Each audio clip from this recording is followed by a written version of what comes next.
ఓం తత్పురుషాయ విద్మహే మహాదేవాయ ధీమహి తన్నో రుద్ర ప్రచోదయాత్.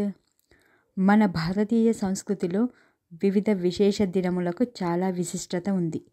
ప్రతి నెల వచ్చే బహుళ కృష్ణపక్ష చతుర్దశి రోజున మాస శివరాత్రి చేసుకుంటూ ఉంటారు.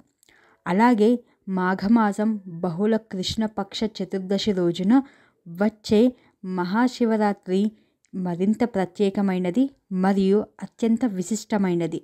ఈ మహాశివరాత్రి ఎంతో ప్రాధాన్యతతో మరియు ఎంతో భక్తి శ్రద్ధలతో జరుపుకుంటూ ఉంటారు. ఈరోజు శివపార్వతుల కళ్యాణం జరిగిన రోజు. ఈరోజు రాత్రి శివుడు తాండవం చేసే రోజు. ఈరోజే లింగాకారంగా ఆవిర్భవించాడని శివపురాణంలో ఉంది. శివరాత్రి రోజున ఉపవాసం ఉండి జాగారం చేస్తే పాపాలన్నీ నశిస్తాయని పురాణోక్తి. ఉదయాన్నే లేచి తలస్నానం చేసి పరమశివుడిని అభిషేకాలు పూజలతో ఆరాధిస్తూ ఉంటారు. రాత్రి కూడా దేవాలయాలు తెరిచే ఉంటాయి.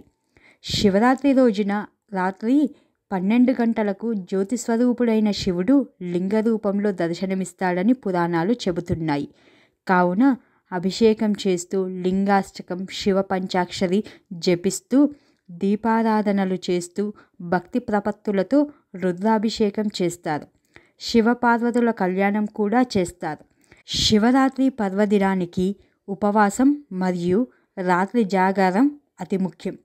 మహాశివరాత్రి నాడు ఈశ్వరుణ్ణి ప్రార్థించి శివ సన్నిధిని పొందినట్లు పురాణాలలో ఎన్నో కథలు ఉన్నాయి. ఆఖరికి పాపాత్ములు కూడా శివరాత్రి రోజున అనుకోకుండా నియమాలు పాటించినా సరే ముక్తి లభిస్తుందని పెద్దలు చెబుతున్నారు. అటువంటి ఒక కథని విందాం. బ్రాహ్మణ కుటుంబంలో పుట్టిన గుణనిధికి ఎటువంటి ఆచారాలు పట్టవు. దుర్గుణాలన్నీ అలవరుచుకొని ఉన్నాడు. అన్ని విధాలుగా పతనమైన అతడు మహాశివరాత్రి రోజు అన్నం దొరకక ఉపవాసం ఉంటాడు. ప్రసాదం దొరుకుతుందని ఆశతో దేవాలయాలన్నింటికీ వెళతాడు. చీకటిలో కనిపించక అవసరం కోసం ఒక దీపం వెలిగిస్తాడు. జాగరణతో ఉన్న భక్తుల అలికిడికి భయపడి పారిపోయి అనుకోకుండా శివ సన్నిధిలో ప్రాణం విడుస్తాడు. ఆ విధంగా అతను ముక్తిని పొందుతాడు. శివరాత్రి మహిమ అంతటిది. శివరాత్రే యోగరాత్రి. ఈ దినం తపస్సు, యోగధ్యానం చర్యలతో మరియు అభ్యాసంతో వేగంగా జీవితంలో అత్యధిక మంచిని చేరటానికి, ముక్తిని పొందడానికి నిర్వహిస్తూ ఉంటారు.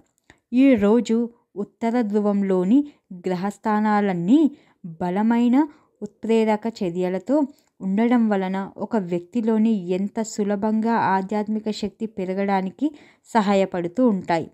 ఈ శివరాత్రి రోజు ప్రకృతిలో ఉండే తరంగాలు, అంతరిక్షం నుండి వెలువడే కాస్మిక్ కిరణాలు విశ్వమానవ వికాసానికి, మనిషి తన పరిపూర్ణమైన రూపాన్ని తెలుసుకోవడానికి, ఆత్మ సాక్షాత్కారానికి తోడ్పడుతూ ఉంటాయి. అందుకే శివరాత్రికి కొన్ని ప్రత్యేక నియమాలు విధించారు.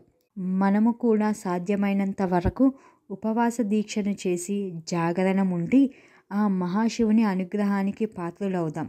అందరికీ మహాశివరాత్రి శుభాకాంక్షలు.